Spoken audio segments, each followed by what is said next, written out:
নমস্কার বন্ধুরা, আজকে আবারও চলে এসেছি রান্নাঘরে। আর আজকে আমি নিয়ে এসেছি এঁচোড় আর ডিম। তো এখানে এঁচোড় আর আলু আমি ভালো করে কড়াইতে সিদ্ধ করে নিয়েছি, একসাথে ডিমও সিদ্ধ করেছি। আর এটা হচ্ছে বন্ধুরা হাঁসের ডিম, এটা দেশি হাঁসের ডিম। তো এখানে এরকম সেদ্ধ করে পরিষ্কার করে নিয়েছি। আর এখানে বিশেষ কিচ্ছু না, একদম সিম্পল মশলা, টমেটো, পেঁয়াজ, কাঁচা লঙ্কা, আদা রসুনের পেস্ট। আর এখানে নিয়েছি ঘরোয়া যে গুঁড়ো মশলাগুলো থাকে সেগুলো। আর এখানে নিয়েছি ফোড়নে একটু গরম মশলা, জিরে, শুকনো লঙ্কা, তেজপাতা, চিনি, এইসব। তো চলুন সবার আগে আমি ডিমটাকে ভাজতে দিই, তারপরে এই মশলাটাকে আমি মিক্সিতে বেটে নেব। এখানে কড়াইতে দিয়ে দিয়েছি তেল,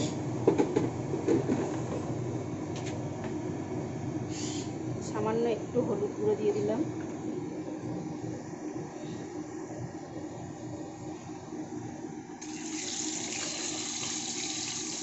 ডিমটাকে একটু ভালো করে ভেজে নেব।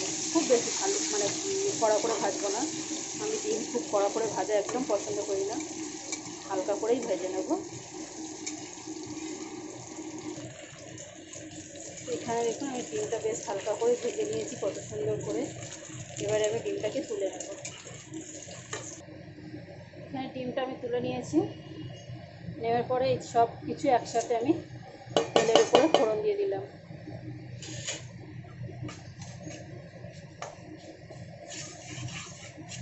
এই ফোড়নটা দেওয়ার সময় গ্যাসটাকে কমিয়ে নেবেন, যাতে পুড়ে না যায়।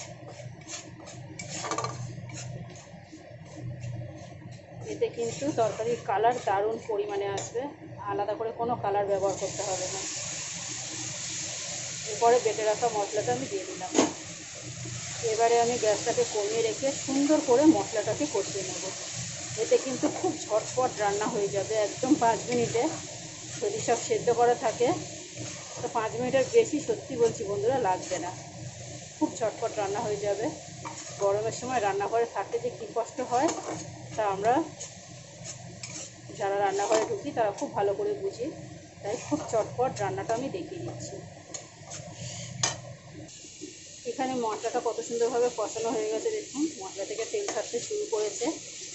এবারে আমি সেদ্ধ করা এঁচোড় আর আলুটাকে দিয়ে দেবো।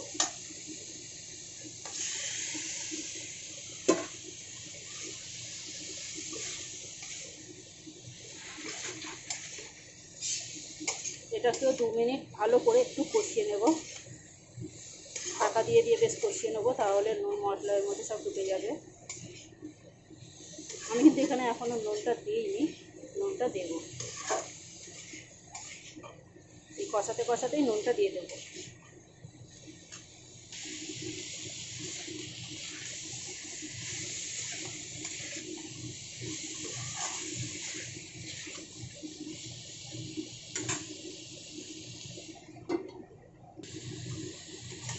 এখানে এঁচোড়টা দেখুন কত সুন্দর করে কষিয়ে নিয়েছি, দারুণ একটা কালারও এসছে। আমি এখানে শুধু গরম মশলা ব্যবহার করব, শুধু তরকারিটা নামাবার আগে একটু গরম মশলা দিয়ে দেবো, এখন কিছু দেবো না। এখন আমি জল দিয়ে দেবো।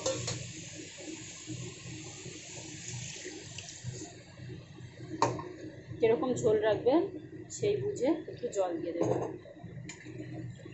এখানে ডিমটাকেও দিয়ে দিলাম একবারে।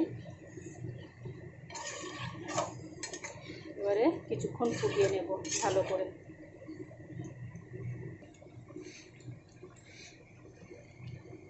এখানে আমার তরকারিটা পুরোপুরি কমপ্লিট, দেখুন কত সুন্দর কালার হয়েছে, আর দারুণ একটা গন্ধ বেরিয়ে গেছে।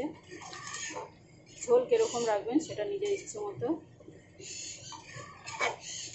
আমি এখানে আরও 1 থেকে 1.5 মিনিট মতো ভালো করে ফুটিয়ে নেব। এখন এখানে দিয়ে দিচ্ছি গরম মশলা।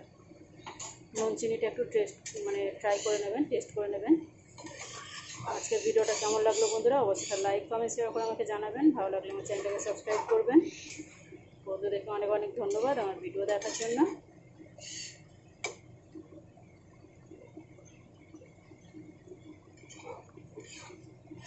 তো টাটা বন্ধুরা।